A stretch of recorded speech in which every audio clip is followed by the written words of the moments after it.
Assalamualaikum warahmatullahi wabarakatuh.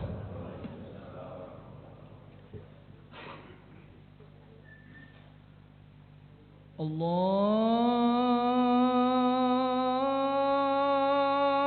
Akbar, Allahu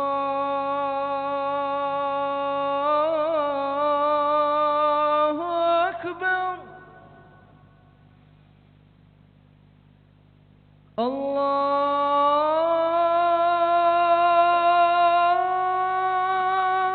Akbar, Allahu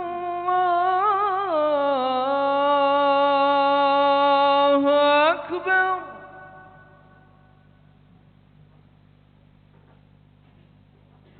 أشهد أن لا إله إلا الله.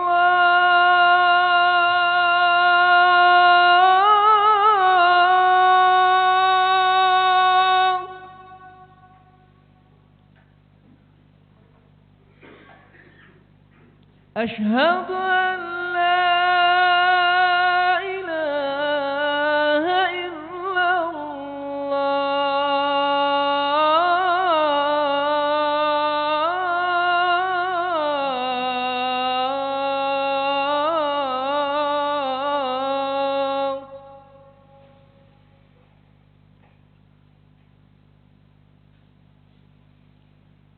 أشهد أن محمدا رسول الله.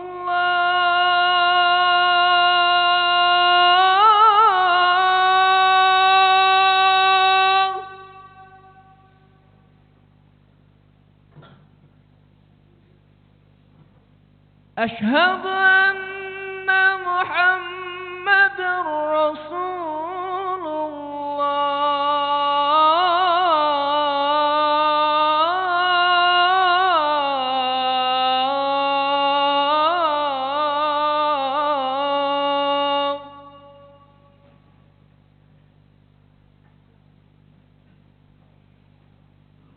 حي على الصلاة.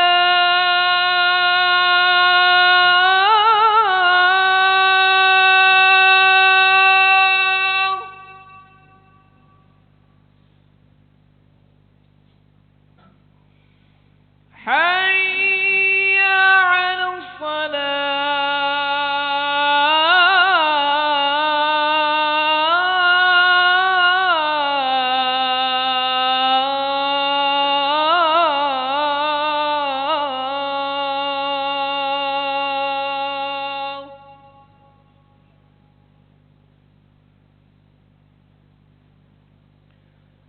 حي على الفلاح.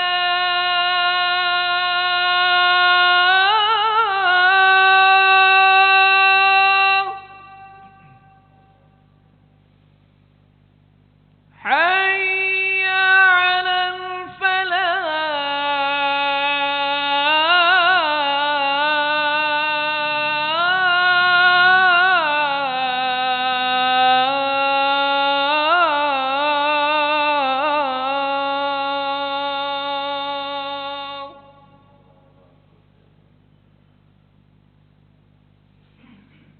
الله أكبر،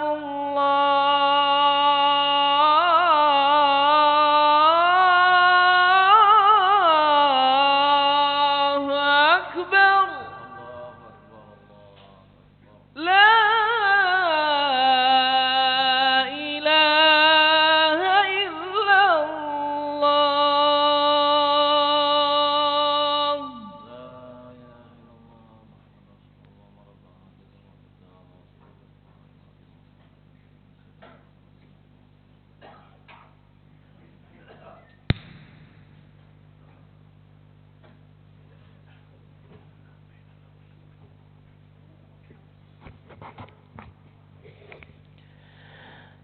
Alhamdulillah, innal hamdalillah nahmaduhu wa nasta'inuhu wa nastaghfiruh wa na'udzu billahi min syururi anfusina wa min sayyiati a'malina.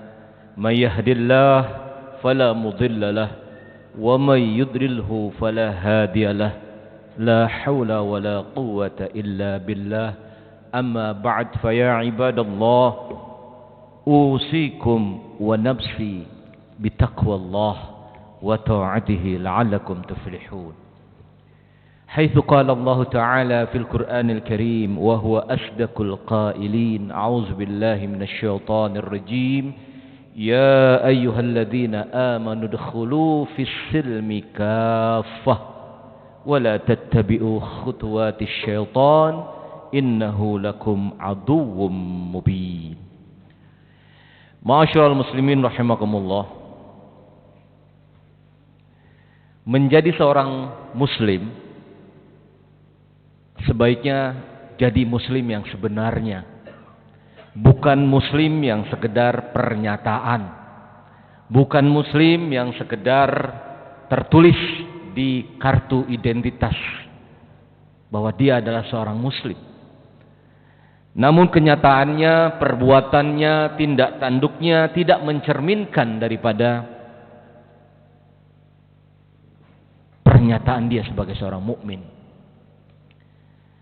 Banyak ayat yang memerintahkan kita setelah beriman kita menjalankan keyakinan kita dengan sepenuhnya. Misalkan dengan bahasa haqqa tuqatih, dengan takwa yang sebenar-benar takwa. Kalau menjadi seorang beriman, jadilah orang beriman yang ulaika humul mu'minuna haqqa. Mereka adalah mukmin yang hak, mukmin yang sebenarnya.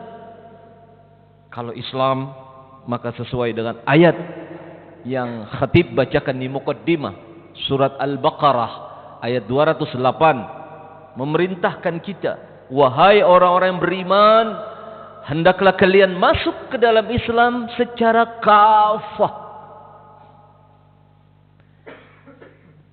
Menurut penjelasan dari tafsir yang saya ketahui, masuk Islam secara kafah itu, al-kafah bimakna al-imsak, menahan diri dari perbuatan-perbuatan maksiat yang dilakukan oleh seseorang, sehingga dia menyesuaikan diri dengan perilaku-perilaku, perbuatan-perbuatan yang diperintahkan oleh Allah Subhanahu wa taala. Apabila dia seorang pribadi, maka dia menjadikan pribadinya seorang muslim yang berusaha menjaga dirinya dari hal-hal yang dilarang oleh Allah, maksiat-maksiat yang sebenarnya tidak perlu dilakukan. Apakah itu maksiat mata, telinga, hati, pendengaran, maupun hal-hal yang lain yang menyangkut daripada aktivitas hidup seseorang.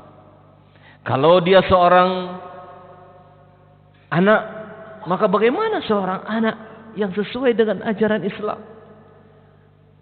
Kalau dia seorang suami, istri, laksanakan hak dan kewajibannya sesuai dengan aturan Allah Subhanahu wa taala secara kafah. Kalau dia merupakan seorang pemimpin yang menyatakan dirinya sudah Ishhadu bi anna muslimin, saksikan nih, saya ini adalah orang-orang Islam, maka ditunjukkan dengan sikap dan perbuatannya yang menunjukkan bahwa dia itu seorang muslim yang bisa meninggalkan hal-hal yang dilarang oleh Allah Subhanahu wa taala. Kalau kita lebih lanjut membahas ayat ini, ternyata ayat ini turun disebabkan ada beberapa sahabat yang dulunya beragama Yahudi. Contoh, Sa'labah, Abdullah bin Salam, Amr bin Sa'id. Nah, ini mereka adalah sahabat-sahabat yang dulunya agamanya Yahudi. Hadirin sekalian yang berbahagia, maka mereka mengajukan semacam permohonan kepada Nabi agar dapat kiranya di hari Sabtu bisa menjalankan ritual sebagaimana yang mereka lakukan dulu waktu di agama mereka. Nah, tentunya hal ini tidak bisa dilakukan. Berarti ada dua hal yang bisa kita perhatikan di sini. Yang pertama, kalau menyatakan muslim yang sebenarnya, maka lakukanlah hal-hal yang memang diperintahkan oleh Islam itu sendiri. Yang kedua, berarti harus meninggalkan dari hal-hal yang justru bertentangan dengan nilai-nilai ajaran Islam, baik secara pemikiran maupun dalam segi ritual. Jadi aneh sekali kalau ada seorang pejabat di Kementerian Agama yang malah menyatakan bahwa Islam datang ke Indonesia itu sudah lama, sudah terdahulu. Sebelumnya ada agama-agama yang lain. Maka bagaimana Islam yang datang dari Arab harus menyesuaikan dengan budaya lokal Indonesia? Ini satu hal yang sangat-sangat bertentangan dengan ayat ini. Kita diperintahkan, ya ayyuhalladzina amanu dkhulu fis silmi kafah. Masuklah kalian ke dalam Islam secara kafah. Artinya apa? Sesuaikan diri Anda dengan Islam, bukan Islam yang menyesuaikan dengan Anda. Sesuaikan kebiasaan-kebiasaan kita yang selama ini ada, sesuai enggak dengan Islam. Kalau enggak sesuai, jangan lakukan. Karena itu bertentangan. Dan Islam itu bukan budaya Arab. Memang Islam itu datang dari Arab. Tapi tidak ada kata-kata dalam Al-Quran maupun hadis yang khitabnya, yang tujuannya langsung kepada bangsa Arab. Tidak ada. Bahkan secara universal mengatakan, ya ayuhan nas, wahai sekalian manusia. Ya ayyuhalladzina amanu, wahai orang yang beriman. Tidak ada ya ayyuhal arab atau ya ayyuhal arabiyun. Enggak ada satupun ayat yang langsung khitabnya kepada bangsa Arab, itu enggak ada. Ini menunjukkan bahwa Islam itu rahmatan lil alamin. Islam itu adalah rahmat bagi sekian alam. Jadi bukannya kita dan bangsa kita yang menyesuaikan dengan Islam. Maaf terbalik. Bukan Islam yang harus disesuaikan dengan kita dan bangsa kita, tapi justru kitalah yang berusaha untuk menyesuaikan dengan ajaran Islam.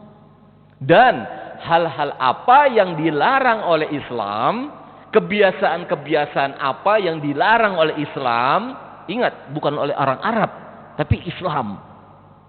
Islam itu berdasarkan Al-Quran dan As-Sunnah. Apa-apa yang dilarang oleh Islam, maka tentunya harus ditinggalkan. Sebagai contoh, mengapa larangan minuman keras khamar itu diberlakukan secara bertahap? Tidak langsung menyatakan, ya ayyuhalladzina amanu innamal khamru wal maisiru wal ansabu wal azlamu rijsum min amali syaitan fajtanibuh. Tidak. Itu belakangan turunnya.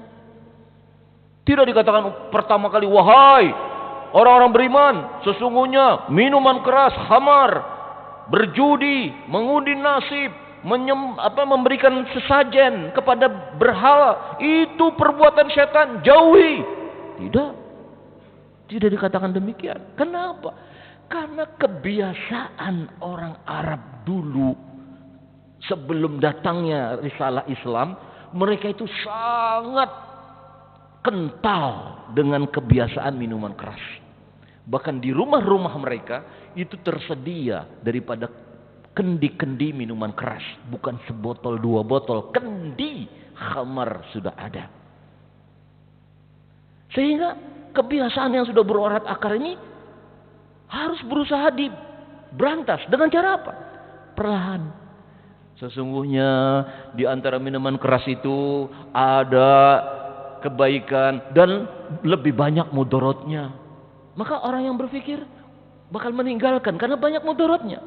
Tapi bagi sahabat-sahabat yang mungkin imannya masih belum tebal, imannya mungkin belum kuat, masih ada peluang untuk minum. Kenapa? Tidak ada haram. Sampai kepada satu kondisi, ada seorang imam yang membaca ayat Quran secara zahar, surat Al-Kafirun, sehingga salah di dalam membacanya dan berulang-ulang karena dia lagi mabuk. Maka turun ayat, wahai orang beriman, Jangan kau dekati sholat ketika kamu lagi mabuk. Sampai kamu mengerti bacaan yang kamu baca. Bagi yang paham, tinggalkan sudah. Jangan dekati lagi minuman keras. Bagi yang imannya masih tipis, ini masih ada peluang. Jangan dekati sholat ketika lagi mabuk. Kalau gitu kita cari waktu yang agak panjang supaya kita masih bisa mabuk dan kita masih bisa sholat setelah sadar. Yaitu mereka mabuknya setelah sholat isya. Sampai fajar mereka sudah sadar kembali dan sholat lagi. Itu terjadi. Tapi begitu ada larangan keras yang menyatakan bahwa itu semua adalah haram, tinggalkan. Langsung mereka meninggalkan semua itu. Dan itu bukti wujud keimanan, keislaman seseorang. Kalau sudah dilarang, tidak ada lagi kompromi.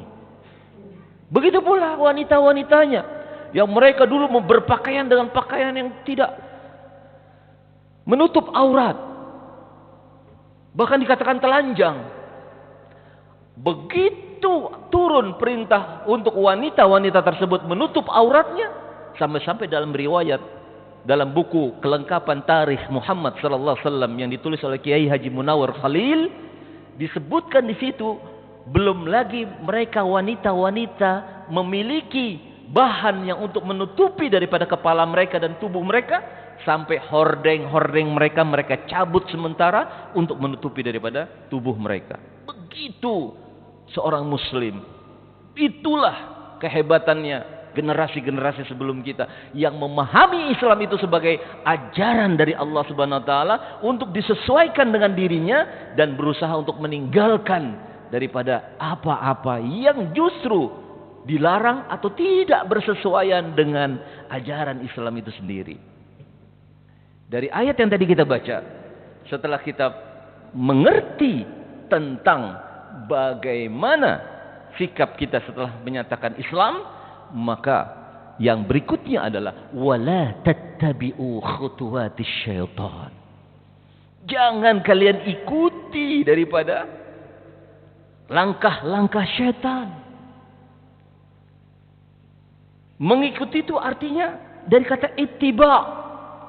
Ittiba itu dalam bahasa dari kata tabaun.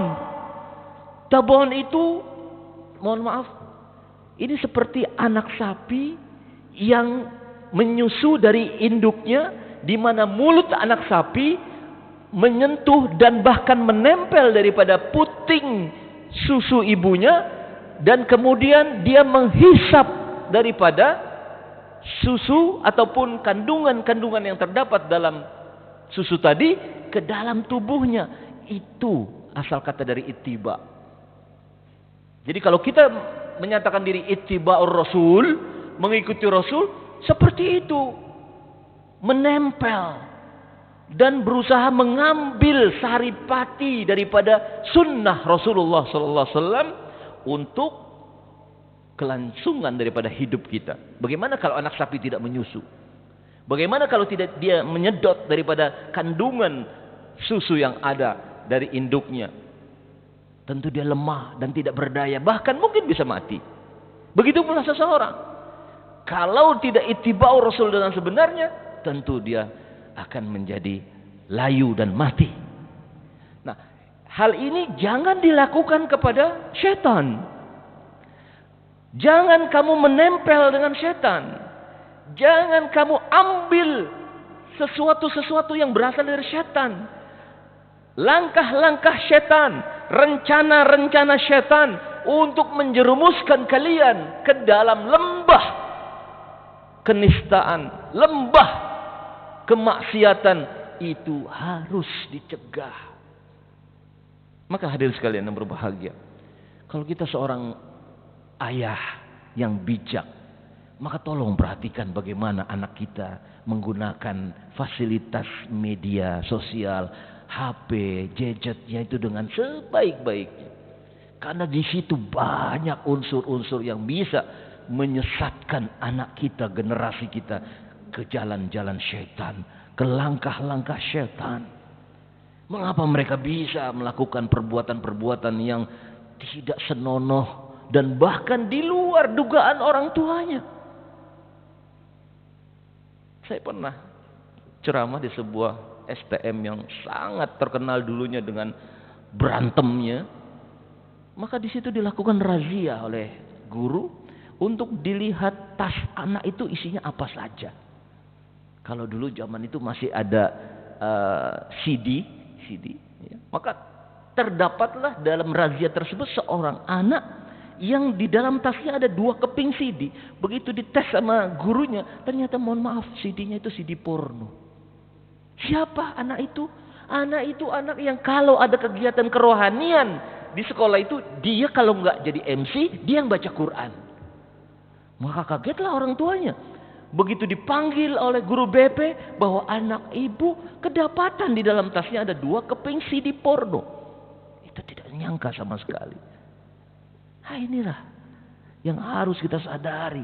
Apalagi zaman sekarang bukan hanya CD, melalui HP bisa melakukan apa saja, bisa melihat apa saja, bisa mengakses apa saja.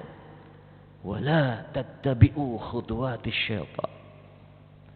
Bagi seseorang yang mungkin dia adalah seorang yang bekerja di sebuah perusahaan, jangan ikuti langkah-langkah syaitan. Kerja menuruti prosedur, ketentuan yang berlaku, SOP yang ada itu ditaati. Jangan ikuti langkah-langkah syaitan yang membisik-bisiki kamu untuk melakukan penyimpangan-penyimpangan, pelanggaran-pelanggaran, fraud dan lain sebagainya. Ini manfaat wala tattabi'u khutuwatis syaitan. Apalagi kalian, Anda semua adalah seorang pemimpin, jangan ikuti langkah-langkah syaitan. Langkah-langkah syaitan itu dalam bentuk yang nyata apa? Ya itulah program-program yang menyesatkan daripada umat. Program-program yang bakal mensengsarakan umat, bangsa dan negara. Itu program syaitan itu namanya. Kita harus berlindung dari hal demikian. Mengapa? Karena ditutup ayat itu. Innahu lakum aduwwum mubin. Karena jelas syaitan itu adalah musuh yang nyata bagi kalian semua. Yang harus kita sadari adalah dengan mudah syaitan mengetahui kita, mengelabui kita, dan bahkan berusaha untuk menguasai diri kita, menyesatkan kita, tapi kita nggak lihat dia, kita tidak tahu keberadaan dia, tapi kita bisa rasakan daripada apa yang mengingatkan kita akan hal-hal yang tidak seharusnya dilakukan. Karena bisikan daripada syaitan itu kata Nabi adalah mereka menyuruh kalian untuk berbuat fahsya wal munkar. Apa itu fahsya? Fahsya itu perbuatan-perbuatan yang menjurus kepada penyimpangan secara seksual. Yang kita kenal dengan zina. Zina itu perbuatan yang harus dihindarkan. Jangan melakukan zina, mendekatinya saja enggak boleh. Wala taqrabuz zina, innahu kana fahisyah wa sa'a sabila. Jangan dekati aja enggak boleh, apalagi melakukan. Innahu kana fahisyatan wa sa'a sabila. Karena zina adalah perbuatan yang menyimpang secara seksual dan akhir dari perbuatan yang buruk. Kita bisa saksikan bagaimana akibat-akibat perselingkuhan. Bagaimana akibat-akibat perbuatan zina yang justru mengakibatkan seseorang menempuh jalan yang sangat buruk. Akhir hidup yang sangat buruk dengan perbuatan zina. Tidak ada orang yang berzina itu akan bahagia. Hadirin sekalian yang berbahagia. Maka dengan demikian, apabila kalian ada terbetik untuk melakukan perbuatan-perbuatan yang mengikuti langkah-langkah syaitan, kata Nabi, "Falyata'awwadz minasyaitan." Berlindunglah kalian dari godaan syaitan. Jangan diikuti. Begitu ada terasa ingin melakukan sesuatu yang tidak baik, a'udzubillahi minasyaitonirrajim. Tapi dengan sungguh-sungguh, dengan keyakinan bahwa saya tidak akan melakukan dan mengikuti langkah-langkah syaitan. Subhanallah. Bagaimana Nabi Allah Yusuf alaihissalam ketika digoda oleh seorang wanita cantik pembesar raja. Maka ma'adzallah. Nah, kata-kata ma'adzallah ini sama dengan a'udzubillahi minasyaitonirrajim. meminta perlindungan kepada Allah, dan Nabi Yusuf berlari menuju pintu untuk bisa lepas dari godaan syaitan. Itu yang harus dilakukan. Bukan sementara minta perlindungan kepada Allah tapi diam di tempat. Bahkan sedikit-sedikit menikmati daripada hal-hal yang diterima pada saat itu. Ini yang mengakibatkan seseorang sedikit demi sedikit akan masuk ke dalam perangkap iblis. Yang kedua, walammatum minal malaikah. Kebalikannya, ada bisikan-bisikan, indikator-indikator itu bahwa berasal dari malaikat. Cirinya gimana? Mengajak kamu untuk berbuat kebaikan, ma'ruf. Maka kalau ada desakan, ada anjuran, ada panggilan-panggilan untuk melakukan kebaikan, falyahmadillah, kata Nabi, ucapkanlah alhamdulillah, bahwa itu berasal dari Allah. Fahuwa minallah, itu berasal dari Allah. Kita bersyukur, alhamdulillah, bahwa ada desakan-desakan jiwa, dorongan-dorongan hati untuk melakukan kebaikan demi kebaikan. Ada hati yang didorong, ayo bersegera untuk sholat Jumat. Ini sudah waktunya sholat Jumat, jangan ditunda-tunda. Itu adalah sesuatu yang baik. Sementara yang sebelah sini mengatakan, udah tenang-tenang aja, baru juga azan, nanti juga akan kedengaran kalau sudah mau selesai khutbah. Ini pertarungan, ini perseteruan antara kebaikan dengan kejahatan yang terus-menerus berlaku. Tinggal persoalannya, kita menang atau banyak kalah. Mudah-mudahan insyaallah dengan khutbah yang singkat ini kita diberikan pencerahan oleh Allah Subhanahu wa taala bahwa kalau kita mengaku sebagai orang Islam, maka sesuaikan diri kita dengan ajaran Allah Subhanahu wa taala dan petunjuk Nabi Muhammad sallallahu alaihi wasallam. Bukan ajaran itu yang harus sesuai dengan keinginan saya, keinginan negara saya, keinginan daerah saya, keinginan budaya saya. Tidak. Dan yang berikutnya, yang kedua adalah bagaimana kita berusaha meninggalkan hal-hal yang tidak bersesuaian dengan ajaran Allah dan petunjuk Nabi Muhammad SAW. Karena yang jelas bahwasanya syaitan itu musuh yang nyata. Musuh bukan untuk ditemani. Musuh bukan untuk bermesraan. Musuh itu dilawan. Musuh itu dihalau. Musuh itu harus enyah dari pandangan mata kita, dari pandangan daripada gerakan-gerakan jiwa, hati maupun perbuatan kita. Barakallahu li wa lakum fil Qur'anil Karim wa nafa'ani wa iyyakum bima fihi minal ayati wa dzikril hakim wa taqabbalallahu minni wa minkum tilawatahu fastaghfiruh innahu huwal ghafurur rahim.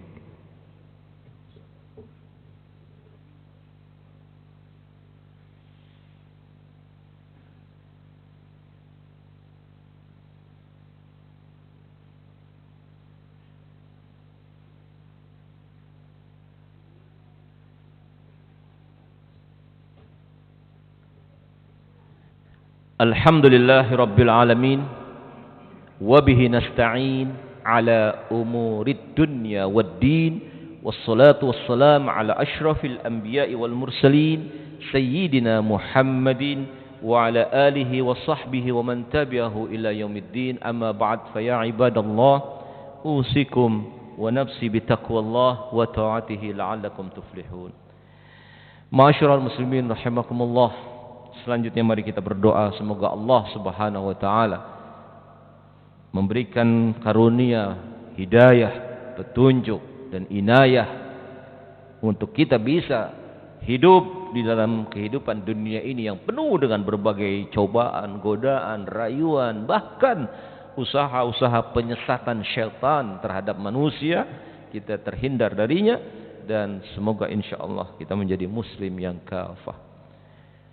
Bismillahirrahmanirrahim. Inna Allaha wa malaikatahu yusalluna 'alan nabi. Ya ayyuhalladzina amanu sallu 'alaihi wa sallimu taslima. Wardallahu 'anil khulafa'ir rasyidin Abi Bakr wa Umar wa Uthman wa Ali wa 'anit tabi'in wa tabi'in wa man tabi'ahum bi ihsanin ila yaumiddin wa 'alaina ma'ahum bi rahmatika ya arhamar rahimin. اللهم اغفر للمؤمنين والمؤمنات والمسلمين والمسلمات الأحياء منهم والأموات وتابع بيننا وبينهم بالخيرات. رب اغفر وارحم وأنت خير الراحمين. اللهم أعنا على ذكرك وشكرك وحسن عبادتك. اللهم إنا نسألك الهدى والتقى والعفاف والغنى. اللهم افتح لنا أبواب الرحمة، وافتح لنا أبواب البركة، وافتح لنا أبواب التوبة، وافتح لنا أبواب المغفرة، وافتح لنا يا الله أبواب السلامة، وافتح لنا أبواب الصحة والعافية برحمتك يا أرحم الراحمين. ربنا هب لنا من أزواجنا وذرياتنا قرة أعين واجعلنا للمتقين إماما. ربنا آتنا في الدنيا حسنة وفي الآخرة حسنة وقنا عذاب النار. عباد الله، إن الله يأمر بالعدل والإحسان وإيتاء ذي القربى ينهى عن الفحشاء والمنكر والبغي يعظكم لعلكم تذكرون. فاذكروا الله ولذكر الله أكبر. أقم الصلاة. الله أكبر الله أكبر. أشهد أن لا إله إلا الله. أشهد أن محمد رسول الله. حي على الصلاة، حي على الفلاح، قد قامت الصلاة، قد قامت الصلاة. الله أكبر الله أكبر. لا إله إلا الله. لا إله إلا الله محمد رسول الله صلى الله عليه وسلم. Istau wa'tadilu yarhamukumullah. Adik-adik kesini kan mau sholat ya, jangan bercanda-canda ya. Sholat yang baik ya dek. Ayo sama-sama kita sholat, jangan bercanda-canda ya.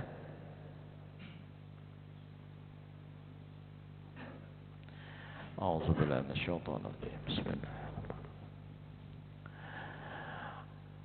Allahu Akbar.